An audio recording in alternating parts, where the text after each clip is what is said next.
जी नमस्कार। समय हर समय हमारे अनुकूल रहे आवश्यक नहीं। हमें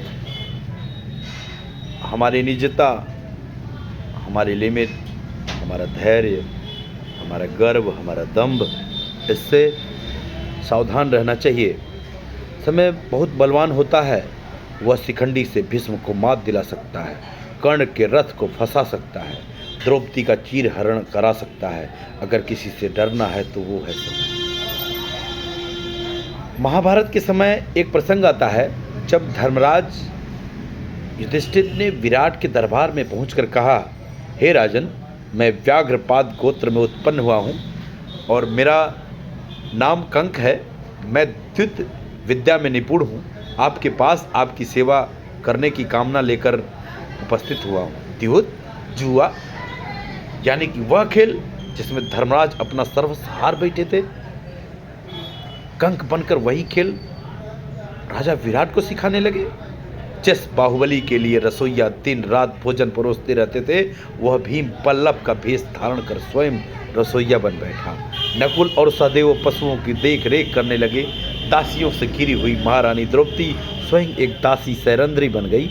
और वह धनुर्धर, उस युग का सबसे आकर्षक युवक, वह महाबली योद्धा, वह द्रोण का सबसे प्रिय शिष्य, वह पुरुष जिसके धनुष की प्रत्यंचा पर बाण चढ़ते ही युद्ध का निर्णय हो जाता था, वह अर्जुन, पौरुष का प्रतीक अर्जुन, नायकों का महानायक अर्जुन, एक नपुंसक बन गया। एक नपुंसक। उस युग में पौरुष को परिभाषित करने वाला अपना पौरुष त्याग कर होठों पर लाली लगा कर आंखों में काजल लगाकर एक नपुंसक ब्रह्मंगला बन गया। युधिष्ठिर राजा विराट का अपमान सहते रहे। पौरुष के प्रतीक अर्जुन एक नपुंसक सा व्यवहार करते रहे। नकुल और सहदेव पशुओं की देखभाल करते रहे। भीम रसोइयों में पकवान पकाते रहे और द्रौपदी एक दासी की तरह महारानी की सेवा करती रही। परिवार पर एक विपदा आई तो धर्मराज अपने परिवार को बचाने के लिए कंक बन गए। पौरुष का प्रतीक वह नपुंसक बन गया। एक महाबली साधारण रसोइया बन गया। पांडवों के लिए वह अज्ञातवास नहीं था। अज्ञातवास का वह काल जिसके लिए अपने परिवार के प्रति अपने समर्पण की पराकाष्ठा थी। हम सब में भी होता है।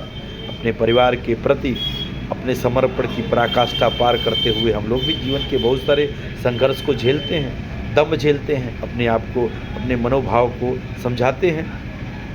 वह जिसमें रूप में भी रहे, जो अपमान सहते रहे, जिस कठिन दौर से गुजरे, उसके पीछे उनका कोई व्यक्तिगत स्वार्थ नहीं था।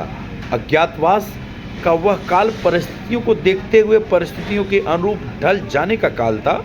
आज भी इस धरती में अज्ञातवास जी रहे न जाने कितने महायोद्धा दिखाई देते हैं। कोई धन्ना सेठ की नौकरी करते हुए उससे बेवजह गाली खा रहा होता है क्योंकि उसे अपने बिटिया को स्कूल की फीस जमा करनी है। बेटी के ब्याह के लिए पैसे इकट्ठे करता है। एक पाप सेल्समैन बनकर दर दर धक्के मार कर सामान बेचता हुआ दिखाई देता है।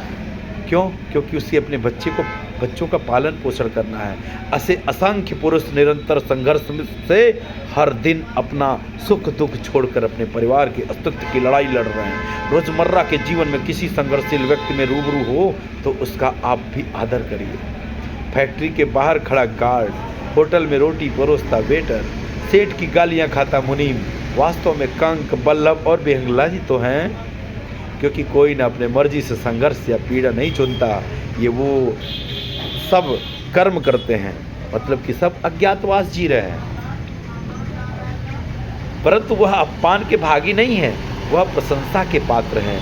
वह उनकी हिम्मत है, उनकी ताकत है, उनका समर्पण है, जो कि विपरीत परिस्थितियों में भी वह डटे हुए हैं। वह कमज़ोर नहीं हैं, उनके हालात कमज़ोर हैं,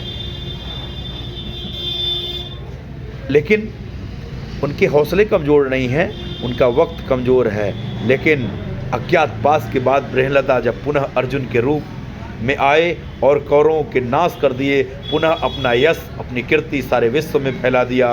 वक्त बदलते वक्त नहीं लगता, इसलिए जिसका वक्त खराब चल रहा हो उसका उपहास और अनादर मत करें, उसका सम्मान करें, उसका साथ दें। क्योंकि एक दिन संघर्षशील, कर्मठ, ईमानदारी से प्रयास करने वालों का अज्ञातवास समाप्त होता है। समय का चक्र घूमेगा। वृहणला का छद्म रूप त्याग कर धनुर्धर अर्जुन इतिहास में ऐसे अमर हो जाएंगे कि पीढ़ियां तक बच्चों के नाम उनके नाम पर रखे जाएंगे। इतिहास वृहणला को भूल जाएगा, इतिहास अर्जुन को याद रखेगा। हर संघर्षशील, लगनशील, कर्मठ व्यक्ति को वृहणलता मत देखिए, कंक को मत देखिए, बल्लभ को मत देखिए। हर संघर्षशील व्यक्ति में धनुर्धर अर्जुन को देखिए, धर्मराज युधिष्ठिर और महाबली भीम को देखिए। उसका भरपूर सहयोग करिए और ईमानदारी से प्रयास करते रहें और उनके उस प्रयास को सराहें, क्योंकि याद रखिएगा एक दिन हर संघर्षशील व्यक्ति का अज्ञातवास खत्म होगा। यही नियति है, यही समय का चक्र है, यही महाराज भारत की सीख है। तो आप सभी जीवन कौशल के योद्धाओं को मेरा डॉक्टर हरि प्रकाश पाठक का सादर नमन।